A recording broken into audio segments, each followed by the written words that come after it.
অবরুদ্ধ গাজায় ফিলিস্তিনিদের ওপর ইসরায়েলের গণহত্যা ও অভুক্ত রাখার প্রতিবাদে ৩ দিন ধরে অনশন ধর্মঘট পালন করছেন মার্কিন মানবাধিকারকর্মী হাজামি বারমাদা। ওয়াশিংটনে মার্কিন স্টেট ডিপার্টমেন্ট এবং হোয়াইট হাউজের কাছে অবস্থান নিয়ে বারমাদা এই ধর্মঘট শুরু করেন। বারমাদার অভিযোগ, বাইডেন প্রশাসন বিশেষত মার্কিন পররাষ্ট্রমন্ত্রী অ্যান্টনি ব্লিংকেন গাজায় মানবিক সংকট সৃষ্টিতে ইসরায়েলকে সহযোগিতা করছেন। মার্কিন এই মানবাধিকারকর্মী বলেন, স্টেট ডিপার্টমেন্ট মানবাধিকার, নারীর অধিকার, শিশু সুরক্ষা এবং শিক্ষার পক্ষে দাঁড়ানোর কথা বলে, অথচ এসবই গাজা ও পশ্চিম তীরে হামলার শিকার হচ্ছে, যা হচ্ছে মার্কিন প্রশাসনের পূর্ণ সমর্থন এবং অনুমোদনে।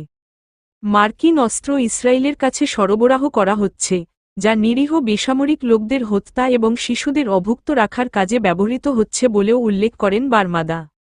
বাইডেন প্রশাসনের প্রতি দাবি, হাজামি বারমাদা মার্কিন প্রশাসনের কাছে ইসরায়েলের ওপর নিষেধাজ্ঞা আরোপের আহ্বান জানিয়েছেন। তিনি দাবি জানিয়ে বলেন, আন্তর্জাতিক আইন লঙ্ঘনের জন্য ইসরায়েলকে শাস্তি দেওয়া উচিত। তার দাবিগুলো হল: ১.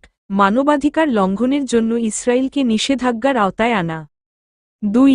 ইসরায়েলের কাছে মার্কিন অস্ত্র সরবরাহ বন্ধ করা। ৩. গাজায় খাদ্য ও মানবিক সহায়তার প্রবেশ নিশ্চিত করা। ধর্মঘটের প্রভাব ও সংকট। এই মার্কিন মানবাধিকারকর্মী বুধবার বলেছেন, গত ৩ দিন ধরে চলা এই অনশন ধর্মঘটে তিনি ইতোমধ্যেই ১২ পাউন্ড ওজন হারিয়েছেন এবং তার শরীরে ক্ষুধার প্রভাব পড়তে শুরু করেছে। বারমাদার ভাষায়, ক্ষুধা যখন শরীরে প্রভাব ফেলে, অঙ্গপ্রত্যঙ্গ তখন কাজ করা বন্ধ করে দেয়। শিশুদের ক্ষেত্রে এই প্রক্রিয়া আরও দ্রুত ঘটে। প্রতিটি দিনই গুরুত্বপূর্ণ। মার্কিন প্রশাসনের প্রতিক্রিয়া। গত ১৩ অক্টোবর মার্কিন প্রশাসন ইসরায়েলকে এক চিঠিতে গাজায় মানবিক সহায়তার উন্নতির জন্য ৩০ দিনের মধ্যে ব্যবস্থা নেওয়ার নির্দেশ দিয়েছিল।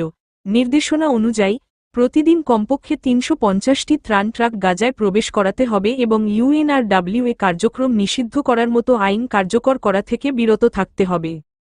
তবে আন্তর্জাতিক সংস্থাগুলোর সাম্প্রতিক প্রতিবেদনে বলা হয়েছে, ইসরায়েল এই নির্দেশনা মানেনি, বরং সেখানকার পরিস্থিতি আরও খারাপ হয়েছে। আন্তর্জাতিক অপরাধ আদালতের পদক্ষেপ।